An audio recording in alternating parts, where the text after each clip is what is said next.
Today we're speaking to Nick Speman, a volunteer at the Keep who did his national service here.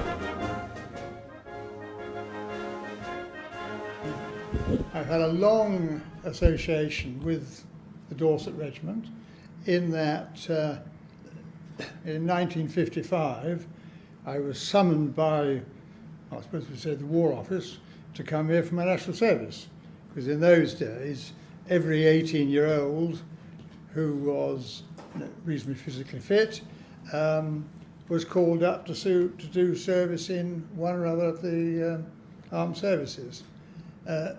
You were given a sort of choice ahead, and you could put down your choice, but normally that was actually made sure you didn't get what you put down.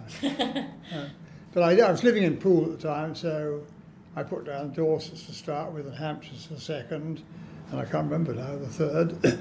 And the first thing that happened was I was summoned to Southampton for a medical examination to see if you're, so it wasn't, I must say, the most thorough medical examination one's ever had, but if you could walk in and you could walk out, basically you were all right.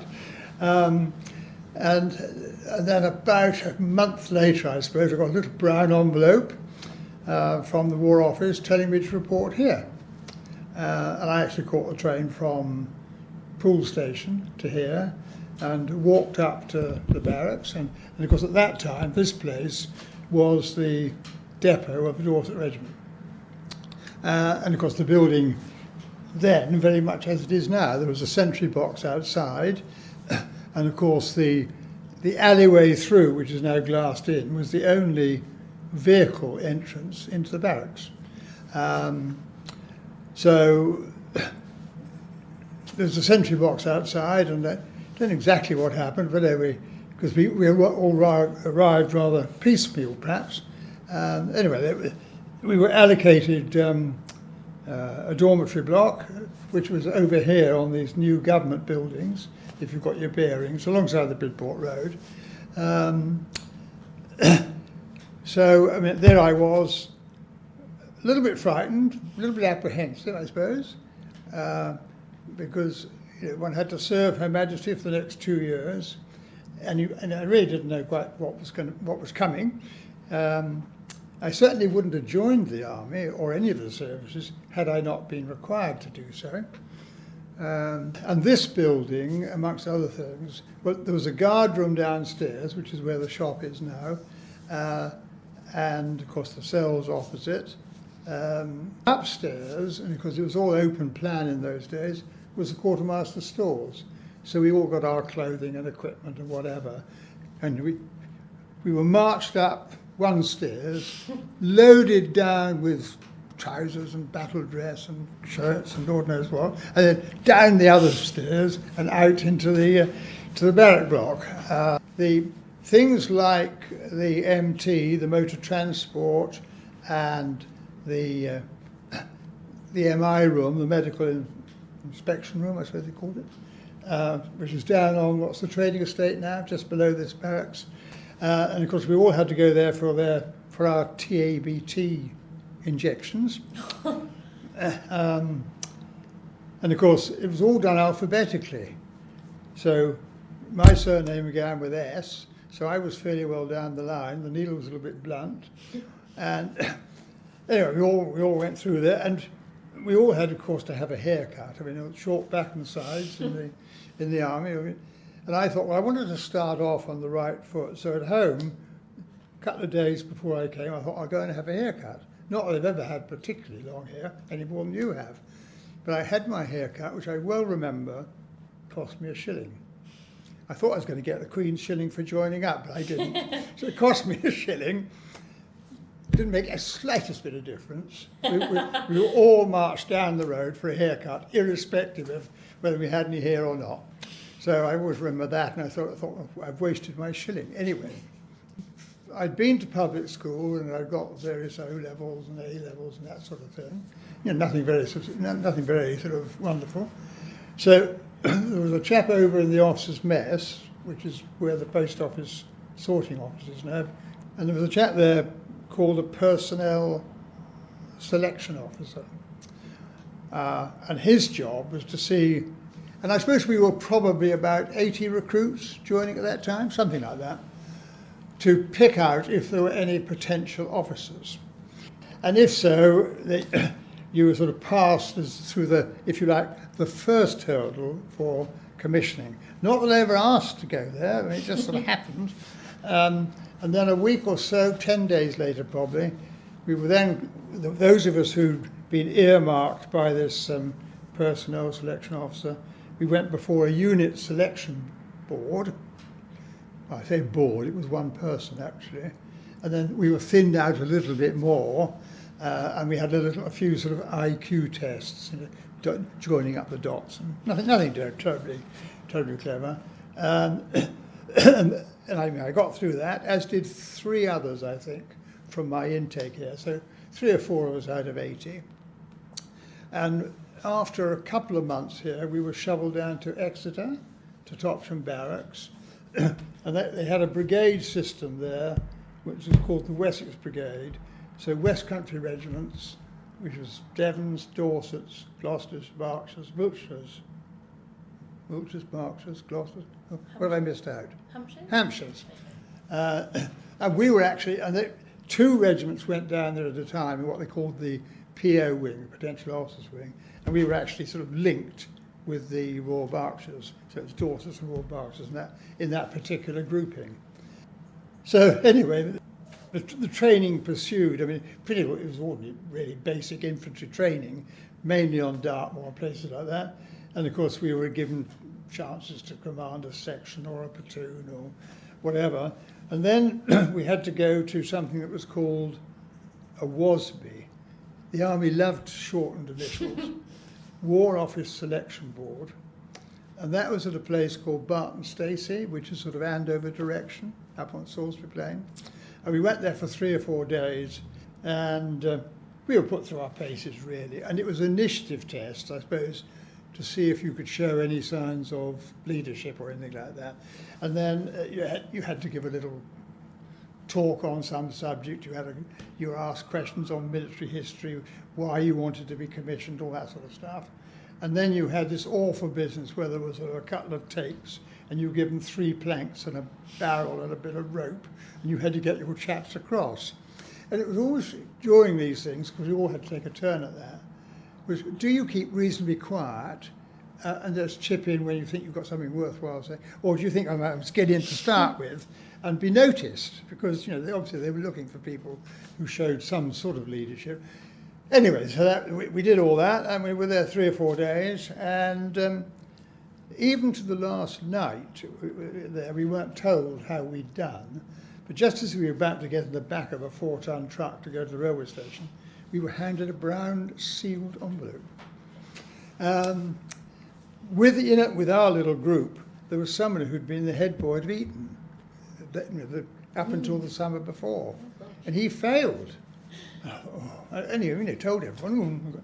And I hadn't opened my envelope at that stage, and I thought, oh Lord, if a head boy of Eton is not getting through, I've got no chance. Anyway, I was all right. Back to Exeter for a couple of months or whatever, and then I went up to Officer Training Centre at Eton Hall, which is just outside Chester.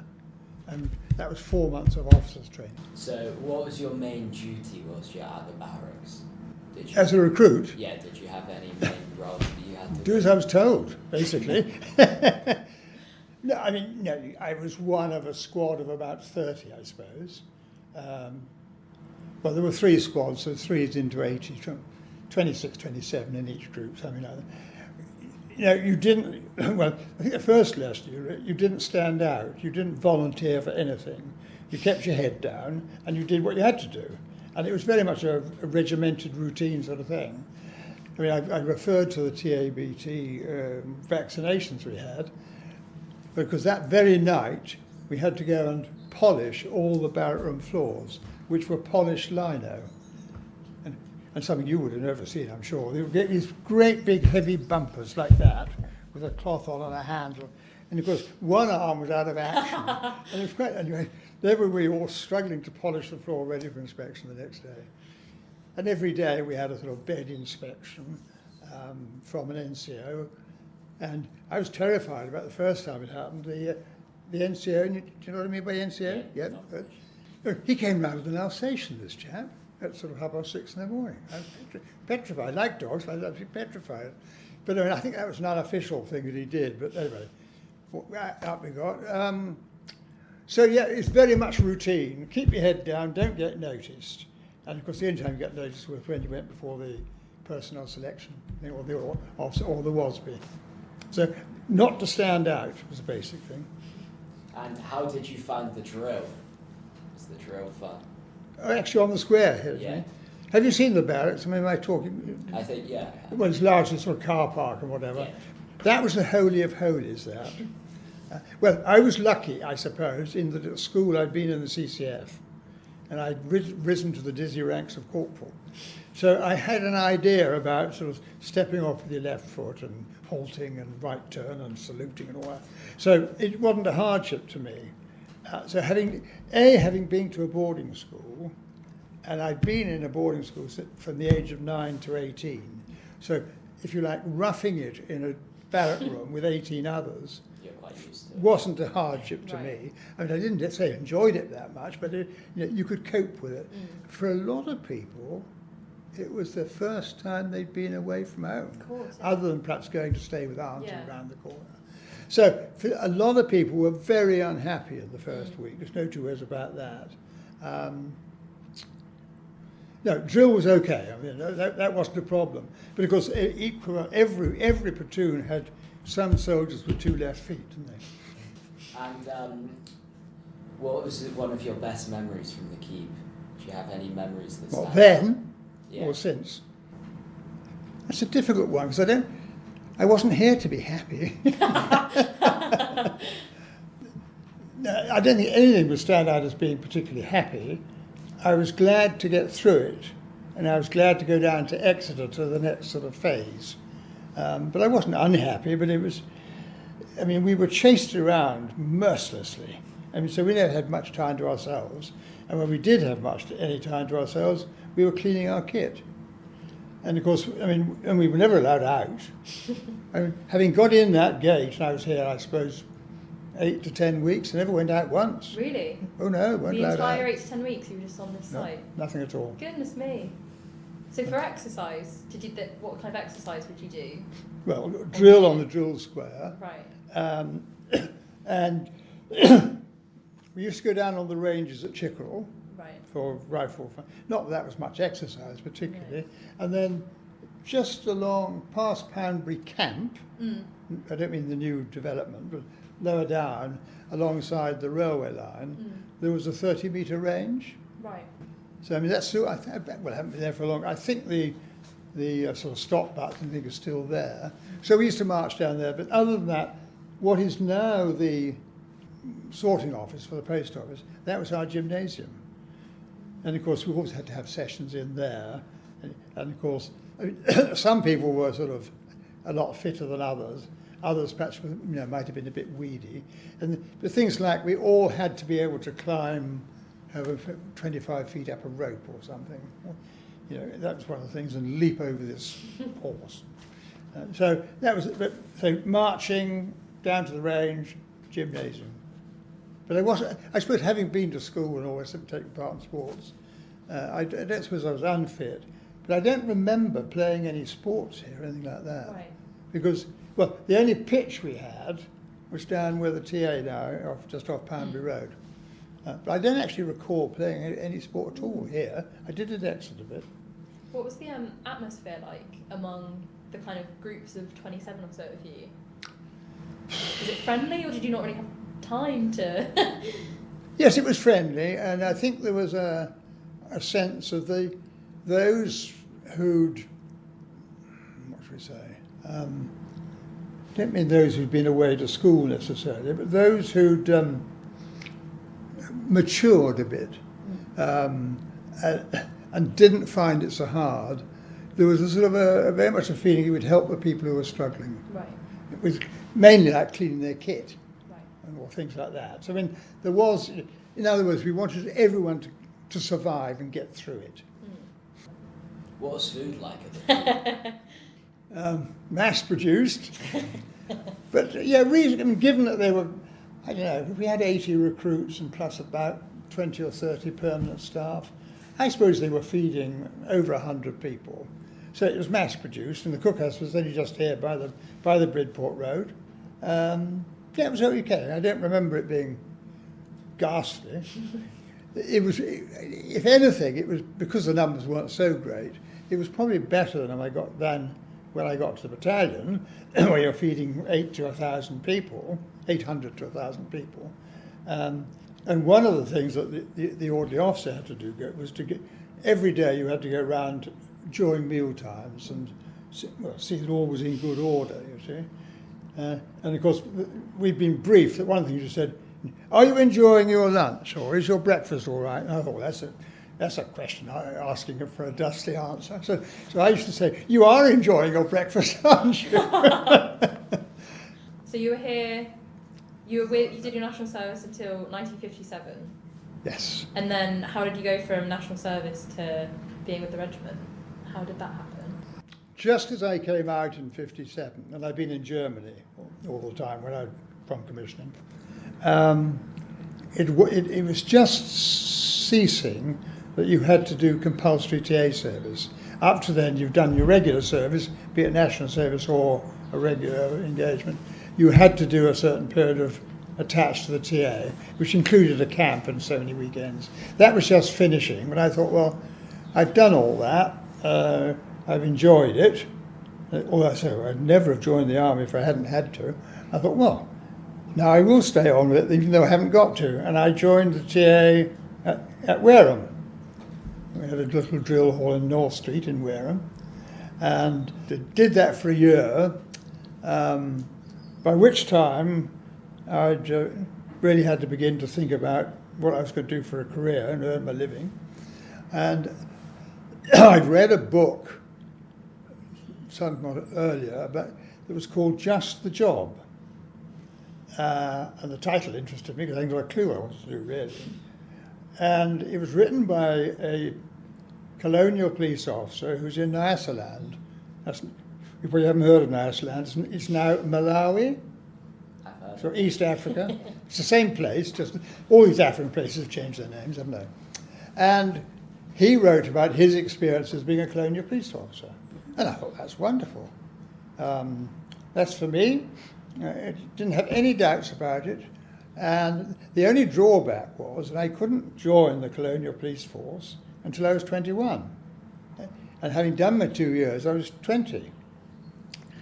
And I like to think I was headhunted by a prep school in Wimborne and went as a teacher, if you please, for a year. No experience whatsoever, and I would never have occurred to me to do it. But anyway, they asked me, and I thought, well, I've got a year to fill in, so they were providing me with accommodation during the term time. And they made me I'd never been in the Scouts, but they made me sort of scoutmaster. What did you teach? Almost everything. A bit of Latin, a bit of geography, a little bit of French. Right. But of course at that time, and this is just 2 years after I'd left school with my A-level, so I reckon I knew a little bit more than the 9-year-olds, but probably only just. Were there any names or any people that you really remember from your time in the Keep?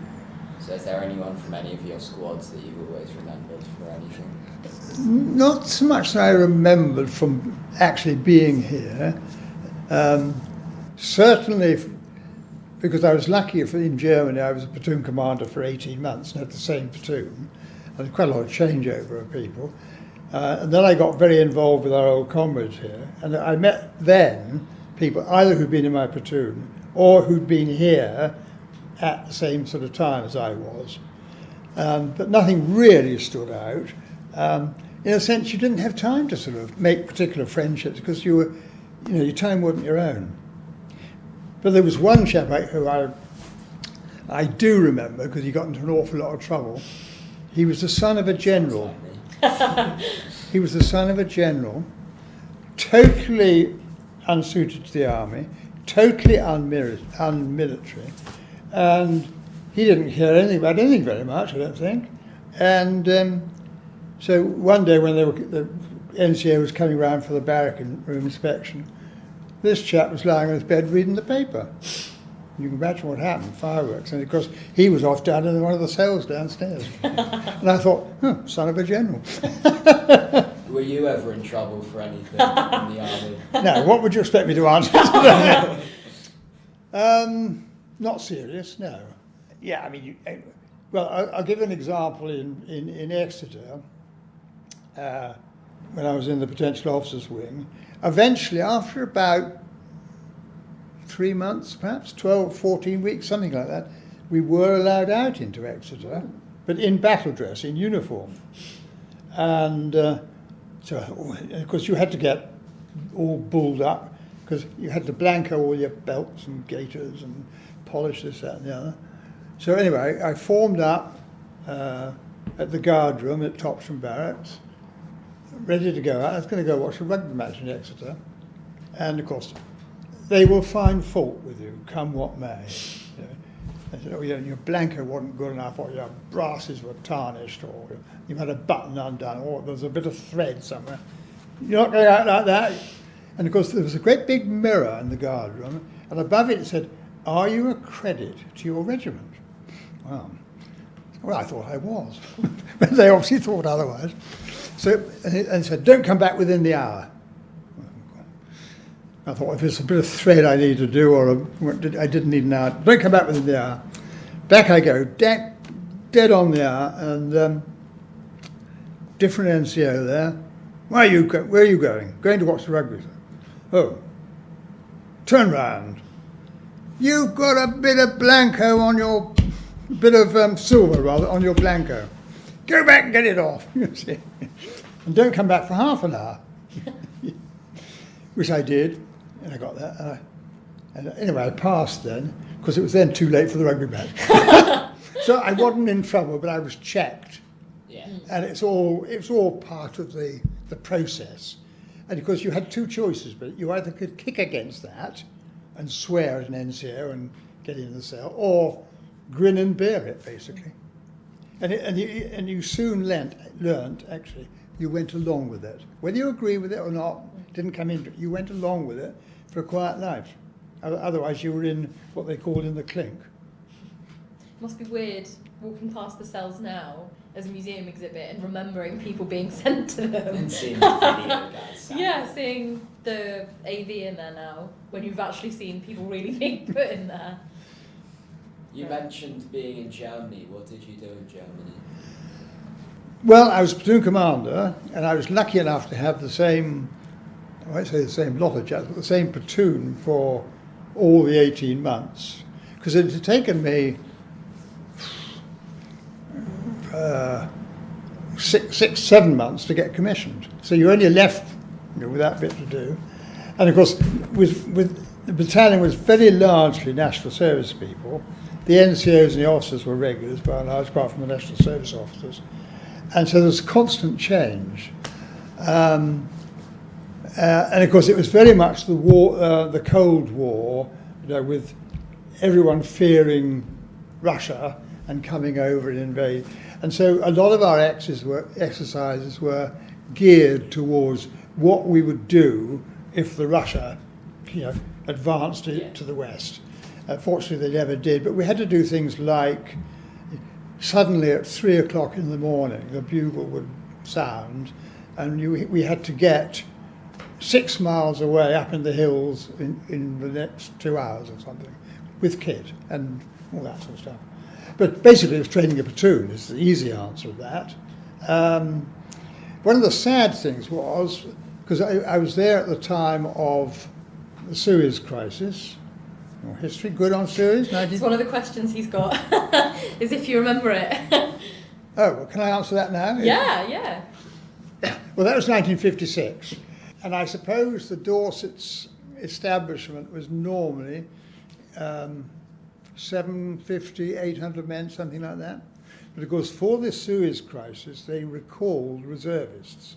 There were people done their national service or done their regular commitment, and then they had to do, say, some training with the TA, but they were also on a reserve list, so when the balloon went up, like the Suez crisis, they were called back. Yeah. So our battalion facilities, should we say, which were good enough for 750 or 800, we had another 250 reservists sent to us. So we went up to over 1,000. We still did the same sorts of things, but we were very crowded. The cookhouse, geared to take 750. Suddenly you had 1,000 people for breakfast. Short rations. What was it like being in Germany? I guess because growing up, you would have been conscious of the Second World War, as you could not be. Well, you see, we were only 10 years after. Yeah, it's not a long time after the end of the Second World War. On reflection, now it's nothing at all. No. One of the sad things was, even with a commission, I didn't have very much money, and the soldiers had even less. I mean, they were getting about £1 a week. And out of that, you had to buy your boot polish, you had to buy a duster, you had to buy silver or whatever it might be. And of course, naffy break was a cup of tea and a bun. Well, it was probably only a couple of pence or something. So anyway, they were on short money. So was I, because belonging to the officers' mess, you suddenly found you got a bill for the officers' mess wine bill, paying for your guests and all that sort of stuff. So where I'm getting to is it was difficult to go out and do much actually in the town, and we were at Minden, or associating with the locals or sightseeing or whatever because we didn't have the money to do it. And so therefore a lot of people, including myself, really, I suppose, found what pleasures and enjoyment we could within the barracks, which is sad, but it was inevitable. Yeah. And of course, we didn't have transport to go anywhere in any way, other than when we went on exercises, which we did quite a lot, went to various training areas. So, I mean, no, we didn't talk that much with the locals, and of course, the barracks we were in had been an SS barracks in the war. And 10, 11 years after the war, they had a rally outside our gates. And so the guard had to lock the gates, padlock them, and we had an armed guard to keep them out. So there was, because they'd been SS and they'd obviously made their associates locally, there was a bit of an anti-feeling amongst the German population to the British military. Right. When you say they had a rally outside, who was they? Well, the SS. The ex-SS? The SS old comrades. Gosh! You can't imagine that now, can you? Oh, wow. So it was quite unpleasant. Yeah. And of course they were chanting this and shouting that, which we didn't understand particularly, but just knew it was rather unpleasant, not very friendly. No. But I would guess it was anti-British rather than pro... Well, anti-British army. Yes, yes. If not and anti-British to a degree. Right. Mainly the fact that we'd replaced them, and and some were saying they hadn't lost the war. Really.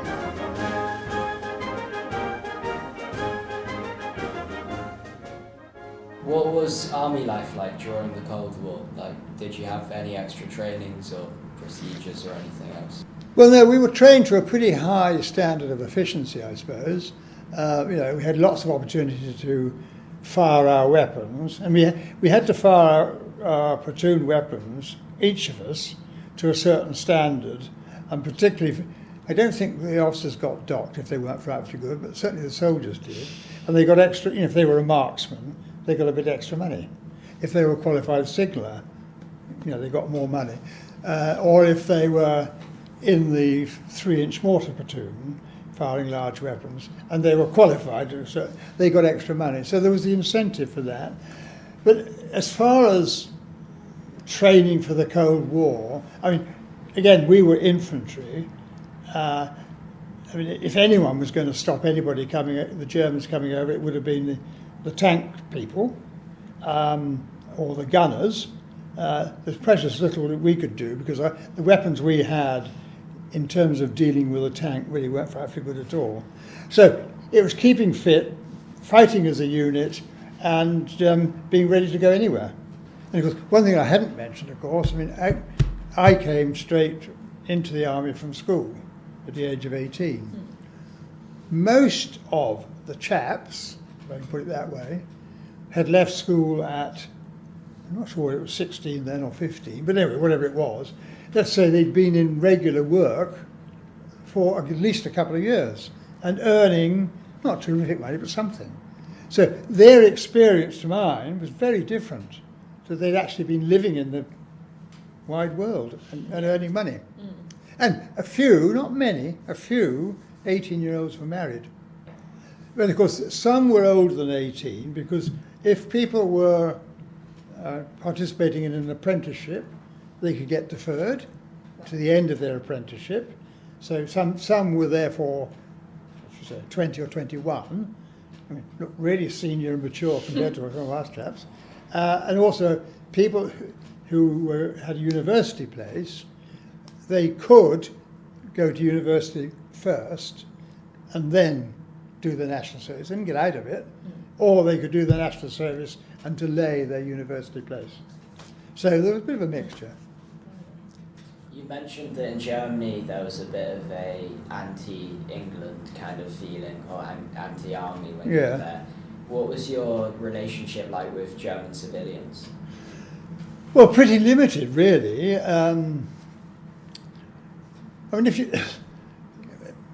Minden was a bit of a hostile environment for those sorts of reasons I've explained.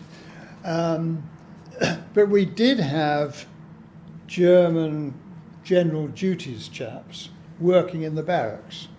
I mean, they were cleaners of the area and sort of the barrack areas, and certainly in I think the cookhouse and the officers' mess, we had German orderlies.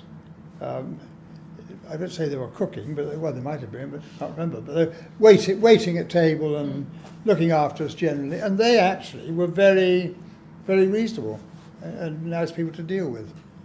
But I certainly didn't make very much progress in speaking German. A, because I think one's kept on the go all the time, and B, there was limited time for. I think to some extent, even 10 years on, fraternisation was a little bit frowned on. It wasn't forbidden, but they didn't. What are you doing? And after all, then, a few of the officers had cars. Well, the senior ones you wouldn't dare ask to go in their car, not a captain or a major. One or two wealthy subalterns did, and occasionally you could hitch a lift. And for example, I went down to the Mona Dam of the dam busters for a weekend with a chum of mine, and that was fun. But but your sort of fraternisation with them is limited to going to a restaurant or a pub or something. So not as good as it should be. It's one of the regrets I have actually, but there wasn't. Well, I could have made more effort about it, because you could have done a bit more if you'd wanted to, but it wasn't easy. You spoke briefly before about wanting to be a colonial police officer and having to teach first. Did you then, after that year teaching, is that how you re-entered? I had to wait till I was 21. Yes. And I'd applied sort of as I was coming up, and then I went straight in pretty well. And I was posted to Tanganyika. Heard of that? I think so. What is it now? I'm not sure if that rings a bell, but I wouldn't be able to tell you. Tanzania it is now. Oh, okay. Well, because when we were Tanganyika, which had been a German occupied territory in the First War, but and I came back from there in 1964, it linked with Zanzibar. So Tanzania is Tan from Tanganyika, Zan from Zanzibar. Tanzan. Well, you're learning a lot today. Were you deployed anywhere other than Germany? Where around the world were you deployed? What, in the army? Yeah. No, it was only here, in Germany, and back. Didn't go anywhere else. Some people in national service did. I mean, a chap I was with at national service, which up at Eton Hall at Chester, I mean, he found himself in the West Indies. But because I'd said I wanted to go in the Dorsets, they had earlier, just 2 or 3 years earlier to that, been in Hong Kong and then Korea, and then they came back here to Bulford in pretty well the day I joined here. They came back to Bulford, and then in April '56 they went from Bulford out to Germany, and I followed them in the May. So no, I didn't go anywhere else, but other people did. But again, it's lucky. I was very envious of another chum of mine who I met at Eton Hall, and he was in the Gordon Highlanders, a national serviceman. And that was the last time I saw him. He said, "Oh, I'm lucky. I've been posted to Cyprus." And I thought, "Oh, you lucky chap." Although Cyprus had its troubles with Archbishop Makarios and Turks and Greeks fighting each other. But I thought, well, never mind. I mean, at least you're soldiering and doing something really worthwhile. Isn't he lucky? Within a month, he was dead. He was caught in a forest fire, and the fire surrounded him, and a few of his chaps lost their lives. So I shouldn't have been envious of him, should I? And whilst you were in Germany or even in England, was there a specific tense or dangerous situation where you thought there could have been an incident? For instance, when you said about the SS at the gate, was there? That was probably the worst, I think. No, I mean here it was because there were so many youngsters, 18, 19-year-olds, doing national service, some of them based in this country, and some on leave, and I did get a fortnight's leave to come back here, because by and large they didn't have transport. So a lot of people, national servicemen, going home from barracks or whatever, were in uniform, and they were hitchhiking. Now, these days, hitchhiking could be a bit dodgy, and if you're a motorist, do stop for someone. But because there were so many servicemen in uniform, and again, a lot of the population, of course, had been in the services themselves, and they felt a bit sorry for them. So the thing was, most people, if they could, would pick up a chap in uniform. Mm-hmm. So there was goodwill in that way. Do you keep in touch with anyone that you did your national service with? Oh, yes. Yeah? So you kept in touch after you all left? Right up to now, with some. Yeah. Sadly, a number have passed on, but there was a very nice chap who was a corporal in my platoon who farms over near Ilminster, or did, he's retired now, and we've remained, well, how can I put it?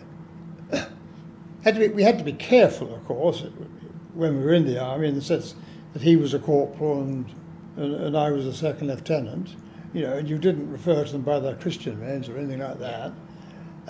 But subsequently, when that was finished and it didn't matter, we become very good friends, and we're still seeing each other sort of 55, 60 years later. And there are others, that's not the only one, but so I have remained friends with some, and including one or two officers, but not that many. I was just going to ask about what your transition from army life to civilian life was. Easy. Easy in that the year I had here, and I was teaching at Wimborne, and I was in the TA at Wareham, and that was just a continuation of what I'd been doing, although the numbers weren't so good. But we still did the same things with smaller numbers, and they were very good at shooting and this sort of stuff.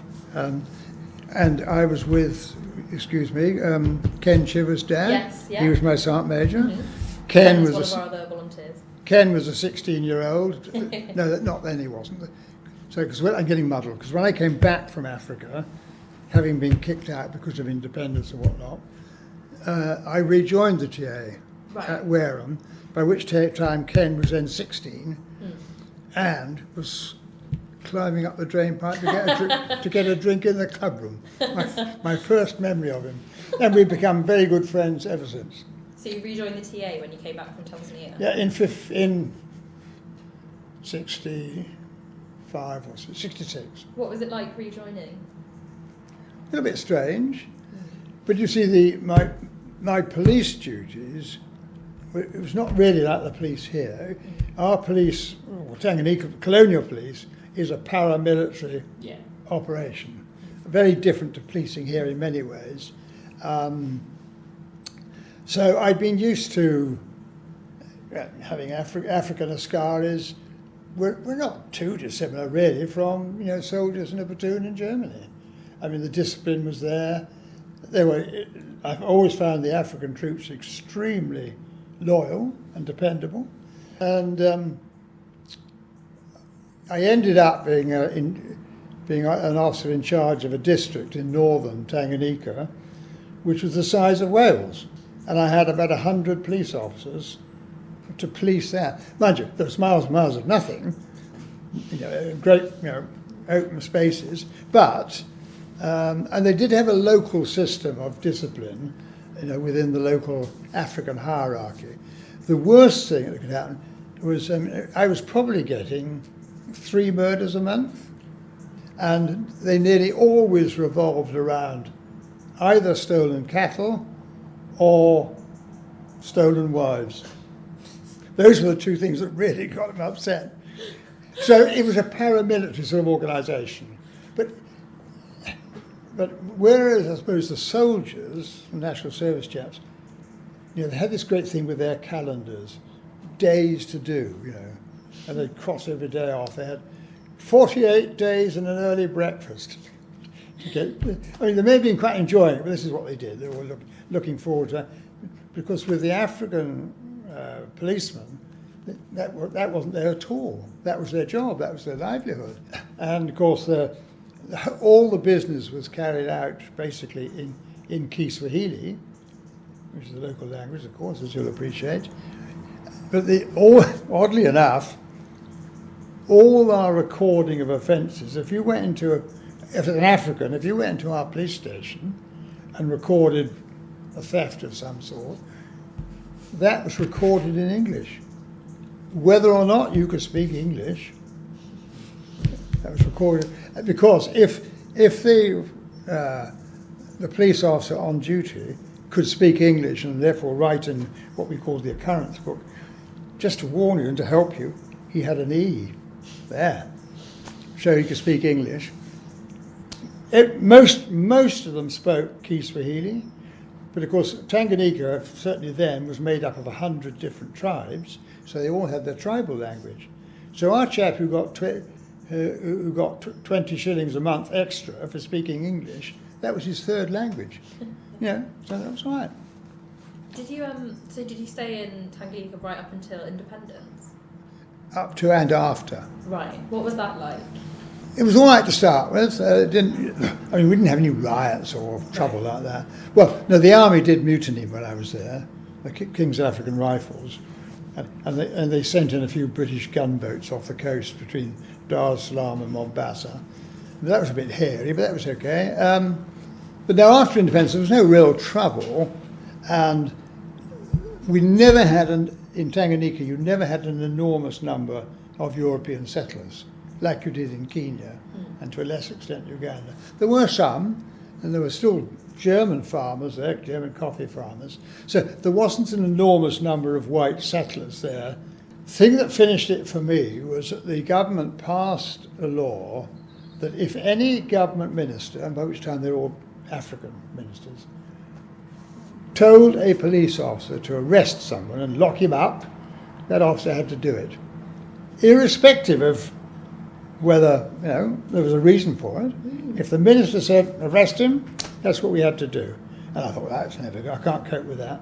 And of course, with 99 or 100 tribes, there was a lot of tribal feeling. And if you were the wrong tribe, you came from Wool, not Dorset, you might be for the chop. So I couldn't stand with that, and so I actually voluntarily left. I suppose I was about 28 or 29 when I left. Yeah. Well, you don't expect to be a pensioner at 28, 29. And a lot of people there had been there much longer than I had, and so therefore they were, say, 50 at the time, but now they're long since dead.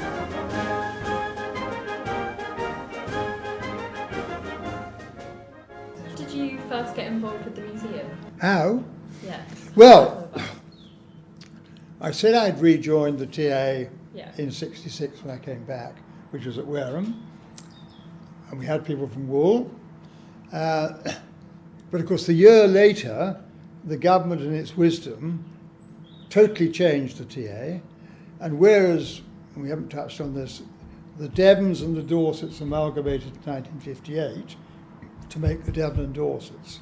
Between 58 and 67, what had been called the 4th Battalion Dorset Regiment, TA, continued, and that, somewhere in the middle of that, changed its name to just Dorset TA. So from 58 to 67, we were the only people wearing the Dorset cap badge.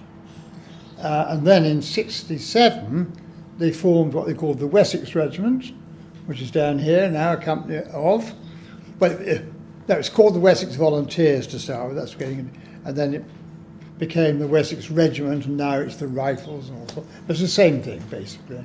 Because there was no one else, the depot had closed, there was the TA company down there called Wessex, but all of us had recently been either Dorset Yeomanry or Dorset. When they had the old comrades reunion, annual reunions, all that, we used to get involved with, the 350 old soldiers would descend on the TA centre down there for a reunion, and the only people who could do any of the work or look after them were us. So it was that, I think, and I thought it was my duty and pleasure to help these guys, because again, this was only 45, 55.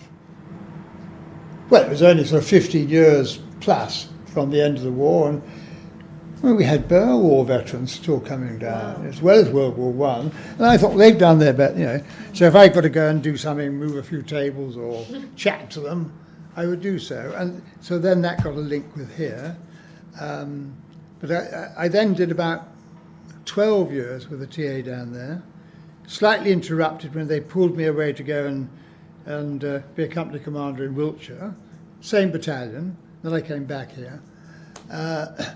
Then it got to what was I, about 40, I suppose, and I'd been a company commander in the TA for 8 years. Well, it gets a bit repetitive, you're doing the same.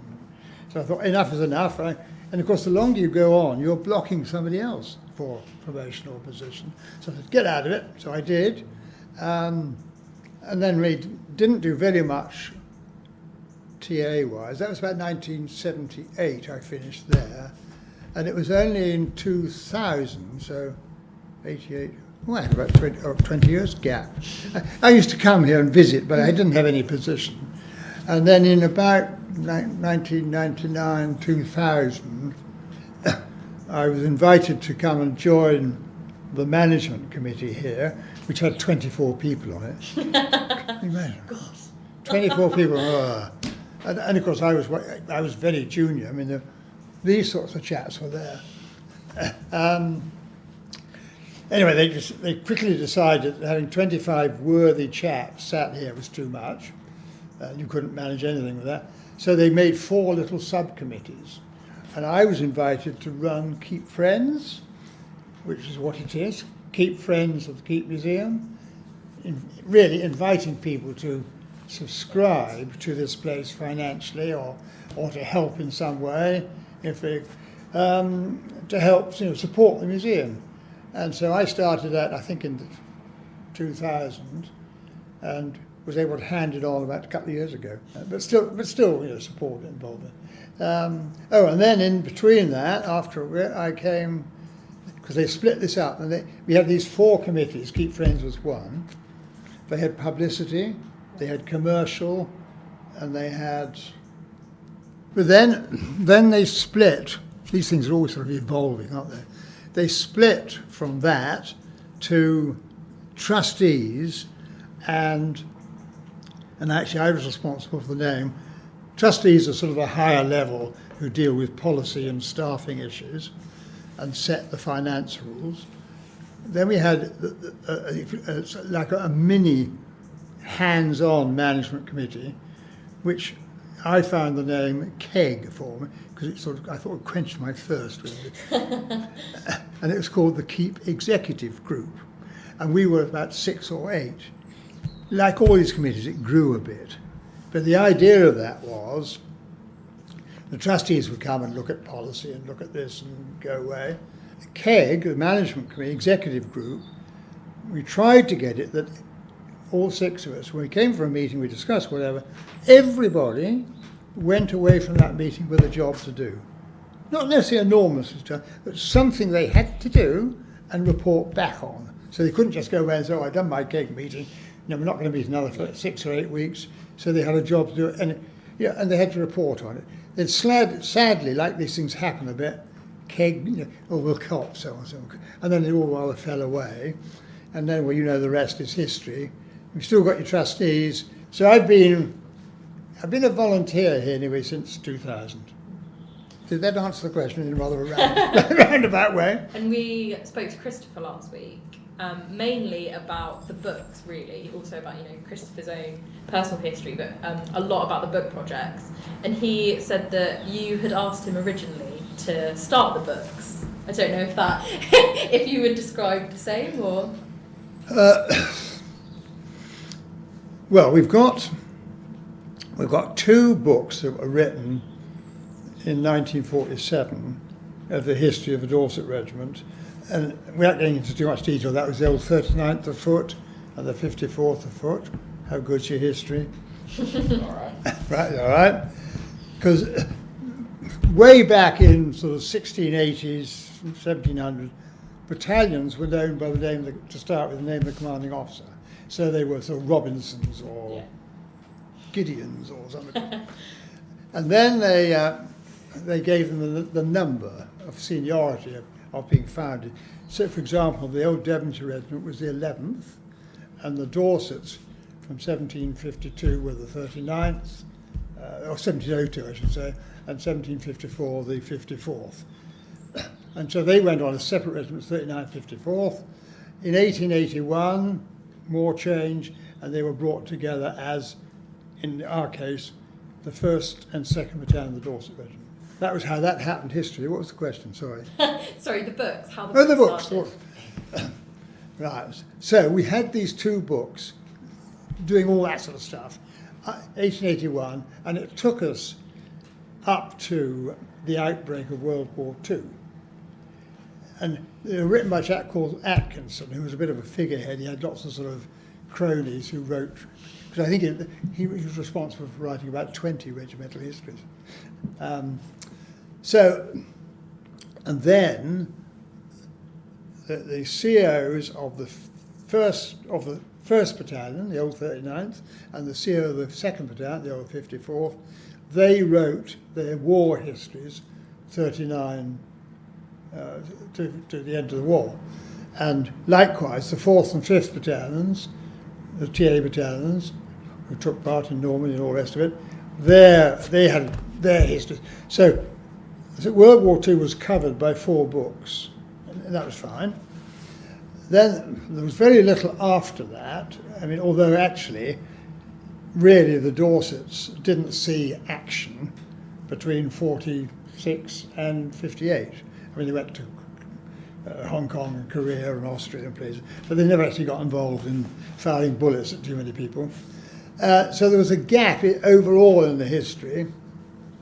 1 or 2 people were invited to do it, and for various reasons either fell by the wayside or they couldn't. And then at about that time, Christopher emerged on the scene, having retired from the civil service, and retired young, I might say, and therefore wanted something to do, and was living not too far away. So he'd written a book about his stepfather called Bomber Pilot. Did he talk about that last week? Which I read, and I was quite struck with that. And so I said to him, well, look, we're looking for someone to pull the Dorset's history together, the last bit of it. And anyway, he didn't need an awful lot of persuasion. He needed encouragement. And so that was about 10 years ago, 12 years ago maybe. And that was a book, and we picked up the title of that, They Couldn't Have Done Better, from that chap, General Wood, who was a general in Burma in the last war, and he had been CO of the old 2nd Dorsets. And so he knew what they were doing in and around Burma and Kohima and all that. And he summed up the old 2nd Dorsets in the last war as being, they couldn't have done better. And I thought, well, what better title to a bigger umbrella? So anyway, he did that, and then he did the various other books. Oh, we came across a chap who'd been a Hong Kong officer, who'd written some memoirs of being with the Dorsets in Hong Kong. But of course, he'd left halfway through their tour of Hong Kong, a chap called Dick Eberly, living in Tavistock, still alive. So his memoirs were pretty good, but they weren't complete because he didn't see the second half of it. So I got Christopher to go and see him, and we went down to Devon, and Christopher finished it. And I was a bit alarmed by the title. Did he tell you about the title of the Hong Kong book? I think so. Can't remember it. I think if he told you, he might have told you. Might have. Bullshit baffles brains, isn't it? Yeah. Oh, I didn't hear that. I was going to say, you would remember, didn't you? Yeah. Which I was a bit alarmed about when this was being discussed. I thought, can you really publish a book, Bullshit Baffles Brains? And apparently that came from a company commander who'd been with the Dorsets in Hong Kong, and he was leaving to go somewhere else.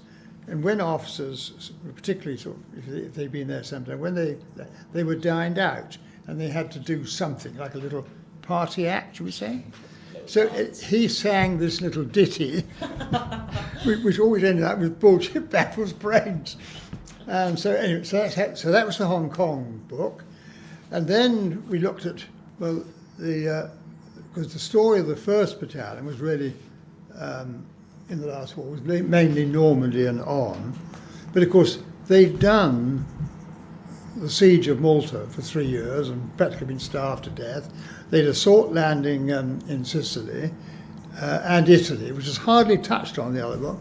So Christopher thought we were major on Malta for the 3 years, not just for the Dorsets, but for the other 2 battalions they were brigaded with, which is Devon's and Hamptons.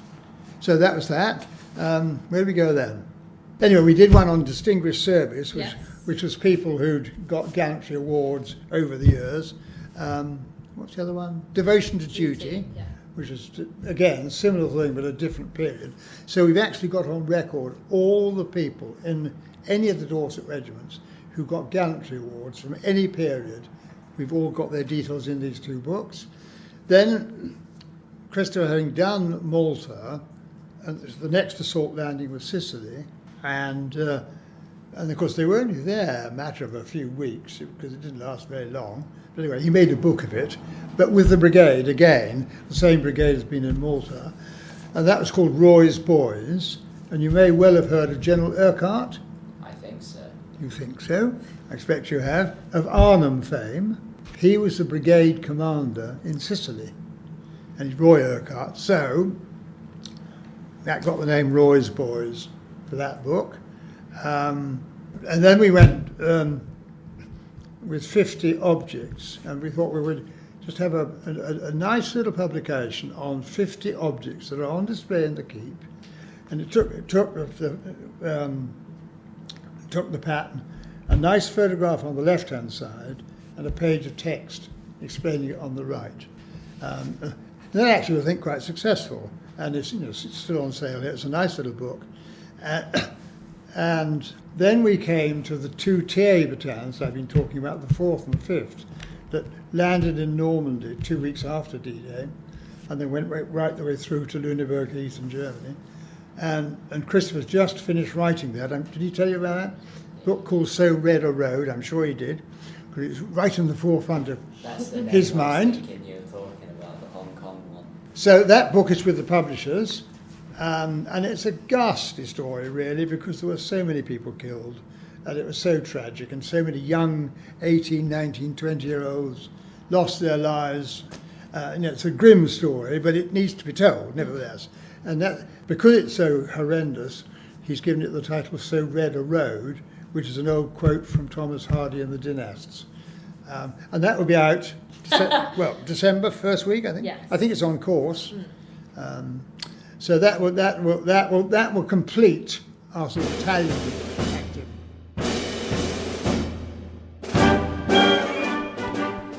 Thank you for listening to this week's podcast. I hope you enjoyed it. The Young Historians is a group of 14 to 18-year-olds who really enjoy history and meet up at the Keep Museum every week in order to work on specific projects to further our education. Like and subscribe or we'll not go deep in the Keep. If you'd like to get involved with Young Historians, please contact Flora Scott on admin@keepmilitarymuseum.org or visit our website for more information.